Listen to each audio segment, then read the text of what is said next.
बहुत समय पहले एक छोटे से गांव में शंभू नाम का एक मिठाई वाला रहता था। शंभू मिठाई बनाने में माहिर था, लेकिन उसकी दुकान पर बहुत कम लोग आते थे।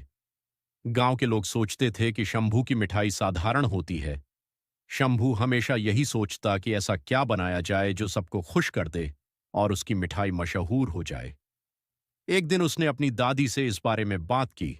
दादी ने कहा, मिठाई बनाने में केवल स्वाद नहीं, बल्कि उसमें अपने दिल और अच्छे इरादों का जादू डालना भी जरूरी होता है। शंभू ने सोचा कि क्यों न वह सोन पापड़ी बनाए, लेकिन इस बार कुछ खास तरीके से।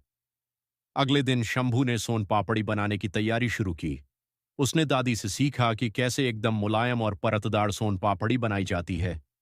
1 कप बेसन, 1 कप मैदा, 1 कप चीनी, आधा कप घी, आधा कप पानी, 1/4 चम्मच इलायची पाउडर, बारीक कटे हुए बादाम और पिस्ता। सबसे पहले बेसन और मैदा को अच्छे से मिलाकर थोड़ा घी डालकर भूनें, जब तक उनकी खुशबू न आने लगे। एक कढ़ाई में चीनी और पानी डालकर चाशनी बनाएं। चाशनी एक तार की होनी चाहिए। अब बेसन और मैदा के मिश्रण को चाशनी में मिलाएं और इसे धीरे धीरे चलाते हुए पकाएं। जब मिश्रण गाढ़ा होने लगे तो उसमें इलायची पाउडर डालें और अच्छे से मिलाएं।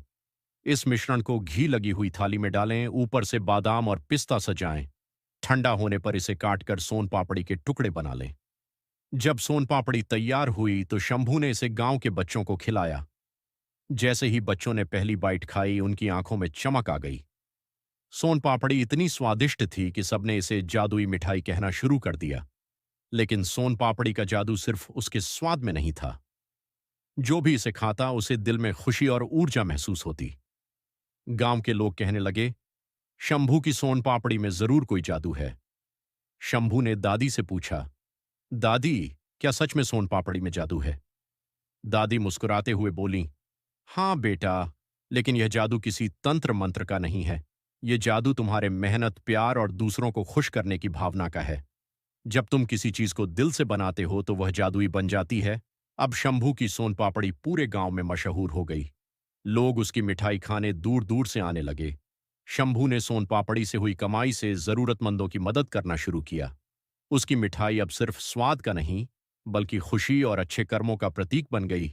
जब आप अपने काम में सच्ची मेहनत और दूसरों को खुश करने का इरादा रखते हैं, तो वह काम जादुई बन जाता है।